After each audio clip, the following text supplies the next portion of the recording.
নমস্কার বন্ধুরা, মেডিসিন চ্যানেলে জানাই আপনাদেরকে স্বাগতম।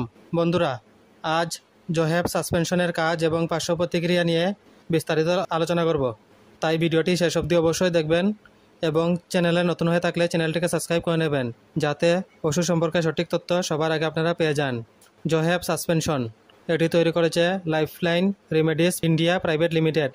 এটি যে উপাদান দিয়ে তৈরি করা হয়েছে তা হলো সায়ানাকোবালামিন, tricholine citrate, niacinamide, folic acid, তিলাইমারিন এবং পাইরিডক্সিন হাইড্রোক্লোরাইড। এটি 200 ml এর বোতলে আসে। জোহেব সাসপেনশন ফ্যাটি লিভার বা লিভার সিরোসিসের মতো লিভারের প্রদাহ হলে দেওয়া হয়ে থাকে। এই রোগের লক্ষণ হলো জন্ডিস, পেটে ব্যথা এবং পেট ফুলে যাওয়া, পা ও গোড়ালিতে ফুলাভাব, ত্বকে চুলকানি, প্রস্রাবের গাঢ় রং, ফ্যাকাশে মলের রং, দীর্ঘস্থায়ী ক্লান্তি, বমি বমি ভাব বা বমি, ক্ষুধা মন্দা ইত্যাদি সমস্যায় চিকিৎসক এই ওষুধ সেবন করার পরামর্শ দিয়ে থাকেন।